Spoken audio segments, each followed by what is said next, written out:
Yes, hello everyone. So thank you for tuning in. About 2 hours ago, Bybit experienced a hack on our Ethereum cold wallet. On February 21st, 2025, the crypto world was rocked. An exchange based in Dubai, Bybit, lost $1.5 billion in Ethereum in what is likely the largest digital heist in history. Cold wallets, supposed to be impregnable fortresses, were breached. A legitimate signing process was fake-masked. Over 400,000 Ethereum moved in a blink, scattered across thousands of blockchain addresses. Behind it? Experts point to Lazarus Group, a shadowy North Korean-linked hacking collective responsible for some of the most daring financial cyber attacks ever seen. Bybit isn't some side project. It's one of the top global crypto exchanges, trusted by millions of traders across more than 160 countries. Billions in daily trading volume move through its system, and that kind of money is a magnet for hackers. To keep funds safe, exchanges use cold storage, crypto kept offline, air-gapped from the internet. It's like a high-security bank vault where multiple managers each hold a key and no single person can open it alone. Only a small fraction sits in warm or hot wallets for daily withdrawals and trades. The idea is simple. Even if hackers breach the front end, the bulk of the funds remain locked away. But Lazarus wasn't interested in the front door. They went after the vault itself and tricked the very people guarding it.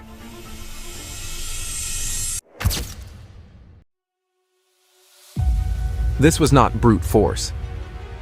This was social engineering, code injection, and patience all rolled into one. Investigators say Lazarus first compromised a safe wallet developer machine, one of the computers used to build and maintain the multi-signature wallet system Bybit relied on. Into that machine, they quietly planted malicious code, JavaScript designed to intercept and tamper with transactions. The brilliance of this attack? The user interface showed a normal transaction, something as routine as moving Ethereum between internal wallets. The addresses looked legitimate. The green checkmarks displayed, everything was verified. But behind the scenes, the real payload had been swapped out, redirecting funds to Lazarus-controlled wallets. The signers weren't hacked.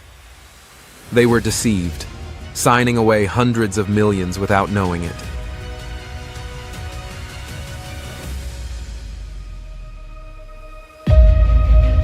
Imagine being one of those signers.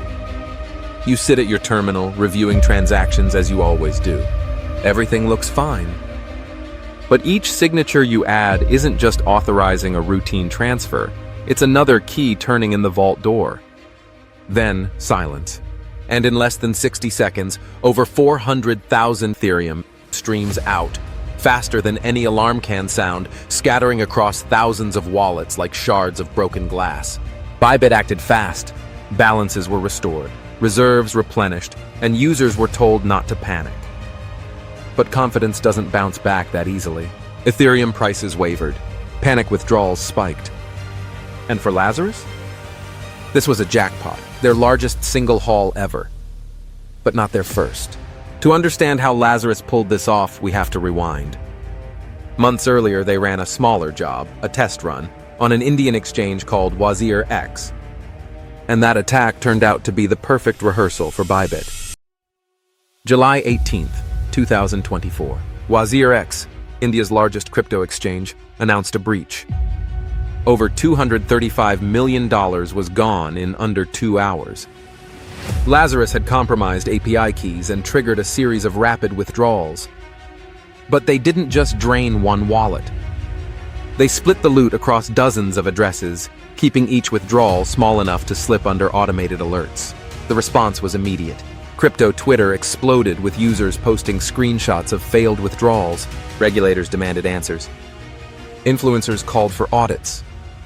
For many, it was the first time they realized, yes, an exchange could be emptied overnight. WazirX survived, but barely. And Lazarus walked away not just richer, but smarter. They had tested their infrastructure compromise techniques, watched the exchange's response in real time, and refined their playbook. That playbook became the foundation for the Bybit mega heist. WazirX was the warm-up. Bybit was the blockbuster. But Lazarus wasn't just after exchanges anymore. They wanted to prove they could take down the very infrastructure of Web3. Axie Infinity wasn't just a game, it was a livelihood. Players across Southeast Asia earned $200 to $300 a month, often more than a local salary, by breeding and battling digital pets. And at the heart of it all was the Ronin Bridge, the lifeline connecting Axie's network to Ethereum. On March 23, 2022, Lazarus took control of that lifeline. They compromised 5 of 9 validator nodes, enough to get majority approval. Then they executed 2 withdrawals, $173,625.5 million USDC, combined haul, over $620 million. And then nothing, no sirens, no alerts. The money just sat there for nearly a week. 6 days later, a single user tried to withdraw $5,000 and couldn't. That failure triggered an internal check. When developers reviewed the chain, the truth hit.